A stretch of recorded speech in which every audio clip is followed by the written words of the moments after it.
Lavenia Wine Estate is one of the most recent addition to South African history. If we look at South African as starting in 1652 and then 1659 for the first wine ever made. However, it always carried a different history. First founded by a French-speaking Mauritian, and Marc Villiers, Yes. and I forgot about then Mark. Sorry, Mark. then partnering with a French winemaker and wine landowner from Chablis, it ended up being part of the larger group Advini that now is making Lavenier a global brand. And you will be surprised when you travel now how you can find Lavenier in the best restaurants around the world. So Lavenier is as well focusing on what they believe their terroir is most suited for, which is Chenin, but Pinotage.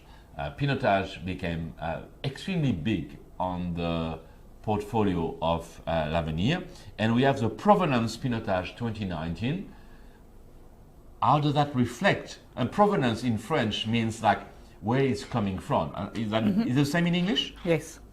Okay, then I'm translating for nothing, actually, you know. But Lavenier, Provenance. So I can translate Lavenier. Lavenier means the future. So where the future is coming from?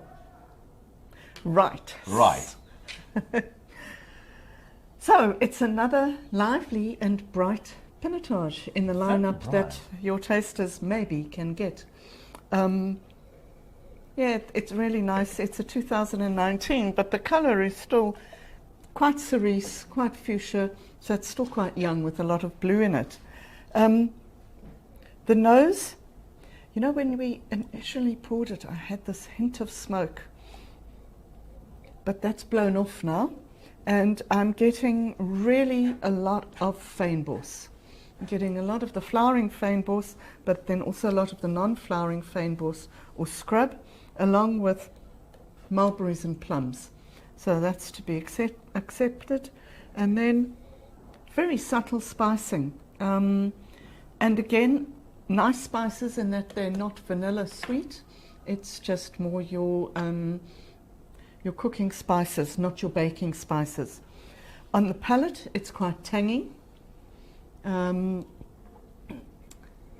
It's not as fruity as I would have expected, actually, but it is quite tangy with Pinotage. It's still very child compared to the promising nose that would lead you toward a more fruity and easy access.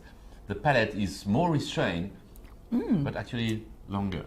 Longer, and it's got that lovely tangy acidity that goes right the way through to the finish. And then, I say this with all the love in my heart, I'm picking up a little bit of bitterness. And as you know, for me, bitterness is always a positive, Jean-Vincent. A wine really has to be ultra bitter for me to criticize it. I like to call of this as my aloe bitterness. And it just adds an extra lift and gives an extra dimension to the palate. I would slightly disagree here. I find that there's a beautiful acidity supporting the wine. And on the finish, I find texture, but I find it extremely modern and juicy. Extremely modern and juicy on the finish. And I think the juiciness is for me really defining that this lingering palate, lingering in a sense that supported by the acidity, and it's more textures and bitterness. But hey, I mean, that's how we taste differently. Comme ci, comme ça. Yes. Absolutely. The most important thing is that we both enjoy it. Oh, it's a very modern winemaking style. Correct. It's one of the marker here is they really focus on the upfront fruit on the nose, and to the point it makes you feel the palate a bit restrained. But when you don't nose the wine and go directly on the palate, it's actually extremely juicy. And it's all a question of preconceived perception. I think still a very, very young wine. Also, it's 2019.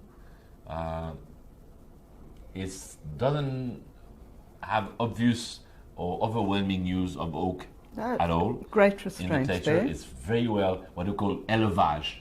It's the way the wine is matured in whatever vessel It doesn't have to be barrel. And yeah, I think the modernity of the winemaking, providing a lot of juiciness, will probably seduce new drinkers much more than coffee-infused Pinotage can be. Cheers This to is that. pure juice. Thank you.